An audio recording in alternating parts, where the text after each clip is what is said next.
Hi, I'm Scarlett, and if you are new here, welcome to my channel. I post weekly videos about tarot, paganism, and magic. And if you are interested in those topics, do please take a moment to hit that like button and subscribe so I can keep on making content for you. And today we will be talking about the Death card in tarot and why I view this card as so fascinating and I view it as so significant within the major arcana. And one of the most fun aspects of learning tarot to me is finding the various ways that the cards connect and also how their symbolism has evolved and changed over time. And I think a lot of people are often intimidated when it comes to learning tarot because they think that it involves a lot of memorization. And yes, that is certainly one way to learn the meanings, but I've always found that if you're just memorizing those keywords, you're not really understanding the why. Most people understand that the Death card represents transformation, but they don't understand, well, why that is. So my approach to teaching tarot, it comes from my art history background, and I believe that by understanding the ancient language of symbolism, you can really see how these various ideas come together to form and create the card's meaning. By reading the image like you would a painting, you develop a more comprehensive understanding of the card, and thus you'll also be able to remember that meaning much more easily. So let's jump right in and talk about the Death card. Here it is, the Death card. What are some of the first things you feel when you see this image? Do you feel worried, perhaps even fearful? I think this image has brought people anxiety and stress for centuries. Though, have you ever stopped to look? I mean, really look at the scene. This image is full of figures and symbols, all which, in my view, suggest that there might be something more complex and nuanced going on here. So let's dig in and let's try to figure out not only what the Death card means, but how these symbols all come together to form the meaning. When you open a book about tarot, it'll probably tell you that this card is about transformation. And I think that's a correct assumption. But most books don't really tell you how the idea of transformation comes from this image. At first glance, what you see here is death, right? There's no butterflies or obvious symbols of transformation in this scene. And besides, what does the word transformation even mean? And how can this idea help us in our own daily lives? But before we can get to how the idea of transformation can help us, we first need to uncover what's really going on in this image. Let's start with the main character in the scene. When looking at the horseman, you are reminded of the 4 horsemen of the apocalypse. After all, isn't it said that death rides a pale horse? To me, he definitely looks strong and invincible in his heavy black armor. Though I think that it's important to note that this is just one interpretation of the Death card. While here in the rider-waite-smith card, he conjures images of the apocalypse, in many other interpretations, such as the Visconti Sforza or the Pagan Otherworlds deck, he is shown as a simple Grim Reaper and he's wandering the land collecting his souls. And I think whether he's shown as the horseman or the Grim Reaper, you definitely get the idea that this figure means business and he is not someone you would want to cross. Looking at the top of the card, you can see that it's number 13. Probably not a good sign, right? But why is the number 13 unlucky, and how does that even tie into this card's meaning? To go into more about that, I'd like to take you back in time for a minute, to year 1307 to be specific. So King Philip IV of France has just sent out secret letters across the realm. And these letters mean doom for a very specific group of knights who were known as the Knights Templar. Philip IV decreed that all the Knights Templar were to be imprisoned all at once throughout the realm. And this was a monumental task, right? Assuming one of the letter carriers got caught, then all the Templar Knights would be warned and King Philip's plan would fail. Lucky, I think, for King Philip, they never received warning and all were successfully rounded up on a particular day, Friday the 13th. Many died in imprisonment and many more were even burned at the stake. King Philip claimed that the Templar Knights were heretics and that their murder was justified. Though, in reality, I think King Philip probably had another reason for bringing their order to an end. The Knights Templar was growing significantly rich, and I think King Philip greedily coveted their wealth and growing power. The next part is just rumor, but many say that the Knights Templar were guarding a specific artifact, an item so powerful it could grant its owner eternal life. I am, of course, talking about the Holy Grail, and who knows if that was true or not. If it is true, I wonder, did King Philip ever get the information about the Grail's whereabouts from the Templar Knights? Is the Grail entirely lost to history? Or perhaps it never even existed in the first place?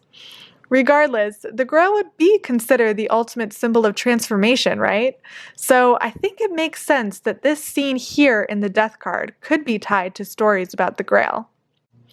The number 13 on this card, the day of the Templar Knight's death, makes me wonder if this very knight in the image is meant to be one of those murdered knights. Here he is, he's enacting his revenge on a king. Could that be even King Philip? And maybe here the horseman, he killed the king knowing that before being reborn, the king would first have to face the judgment card. And here, the angel in the judgment card carries a banner with the same red Templar cross. I don't think this is going to turn out very well for the king. So returning back to the death card, you can see that the horse that the death rides is white, a color tied to the idea of purity. And that means that death here is a purifying force, and that all things are kind of like reborn, fresh, new, and pure as he passes by. He also rides the same horse as the child seen in the sun card. So death and rebirth are connected through this purifying force, which here you can see represented by the horse. The skeleton in the death card and the child in the sun card, they also wear the same orange feather. I wonder, are they perhaps even the same individual? Maybe death goes through his own transformation and he becomes reborn as the child in the sun card. And this might be our first indication that the wider transformation story being represented here is one of death and rebirth, which I guess would be considered the ultimate transformation. And by looking at the other figures in the death card, you can see that death doesn't really discern between age, gender, or status. You can see that all are equal before him. So death is kind of like the great equalizer. He is destroying class structure and hierarchy as he passes along. The woman and child here even get their own transformation story as they appear once more in the judgment card. And here in the judgment card, they're figures rising to their own rebirth in a better place. The specific rose seen on the banner that death carries ties to a real historical event known as the War of the Roses. Some say that the popular book and TV series Game of Thrones is based in part from this historical event. The War of the Roses was fought by the York and Lancaster families in the 15th century, and each family had a specific rose symbol as their herald. The two rose symbols which represented these families were then later combined to create the device for the Tudor dynasty. So the marriage of Henry Tudor and Elizabeth of York brought about the end of the War of the Roses, and it started a new royal dynasty for England. And the rose featured here in the death card, well, that's the Tudor rose. So here, England itself has really gone through its own state of transformation, one from war and death to the rebirth of strength and prosperity. Looking to the background scene in the death card, we see a long river with a single boat. It definitely makes me think of the River Styx from Greek mythology, where the souls travel from the realm of the living to the dead. And it also reminds me of another card in tarot that shows a boat traveling along a river. The Six of Swords is often seen as a card representing journeys and significant rites of passage. And I think that the idea of death and rebirth can definitely be seen as a journey and a rite of passage. So could the woman and the child here in the Six of Swords be the same figures in the death card?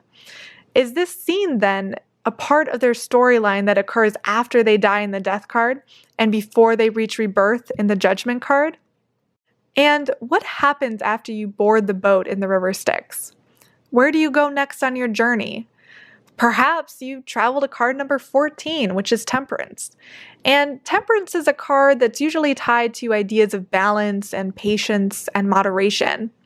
And in the image, you can see an angel pouring between two vessels, and the water is flowing upward. It's defying the laws of gravity.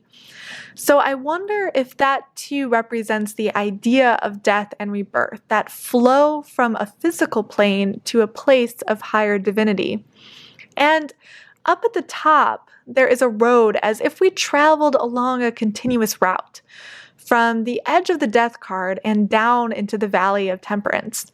And you can see here that it's no longer the winter scene from the death card, but it's now spring, and one of the earliest spring flowers, daffodils, are even blooming near the pond.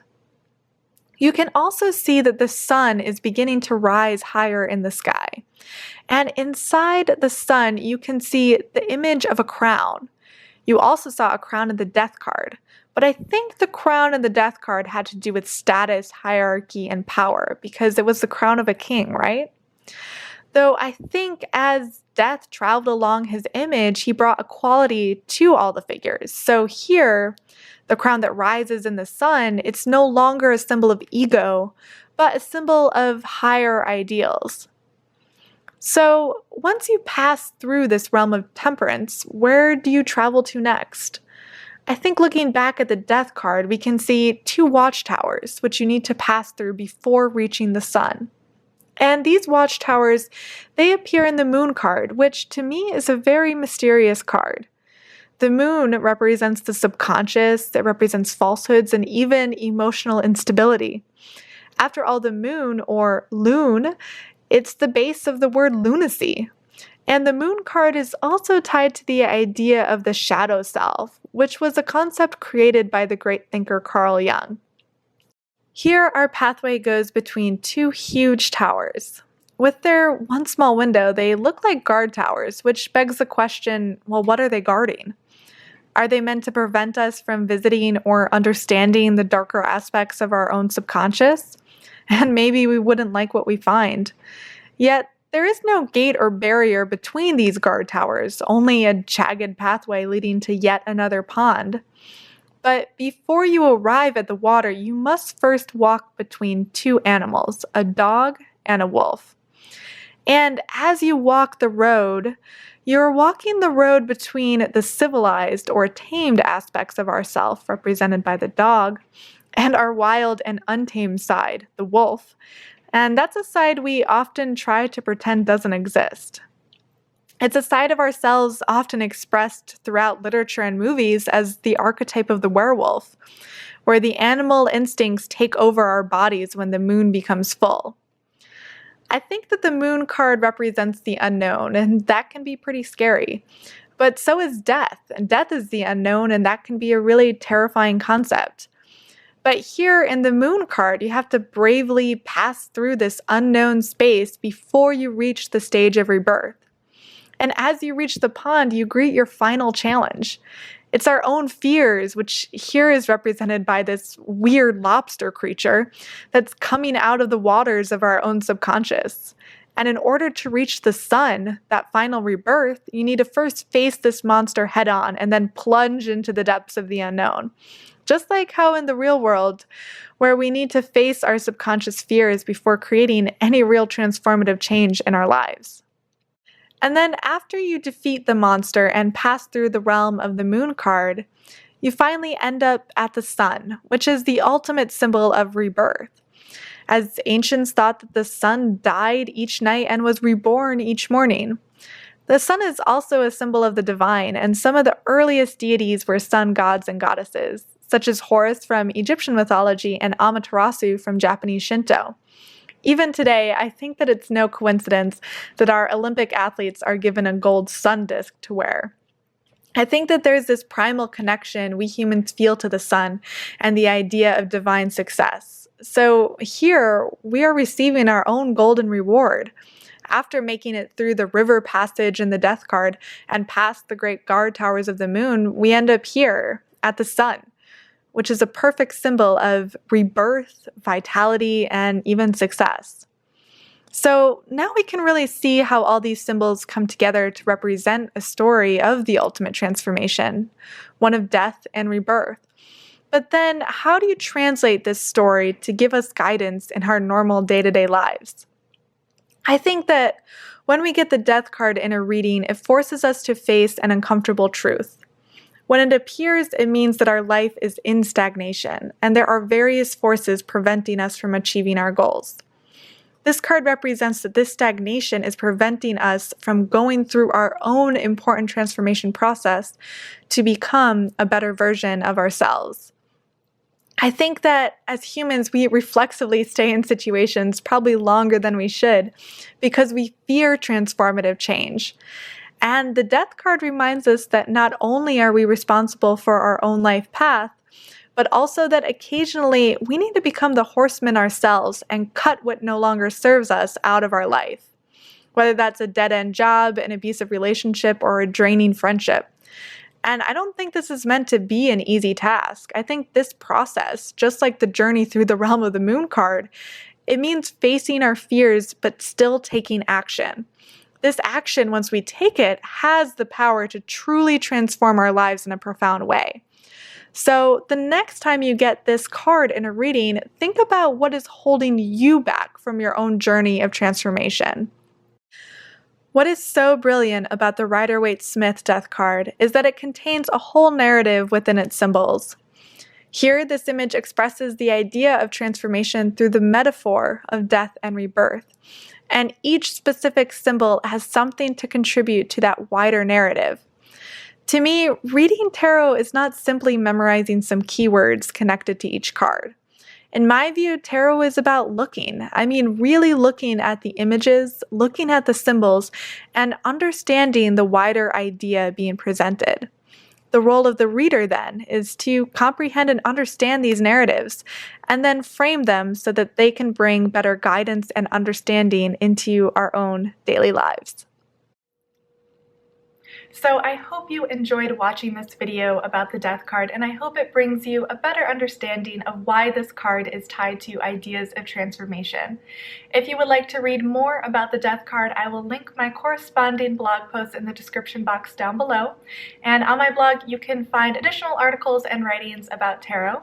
And if you are interested in signing up for some one-on-one lessons with me through Skype, I'll add the link to that down below as well. So thanks so much for watching my video today, and I will see you next week. Bye!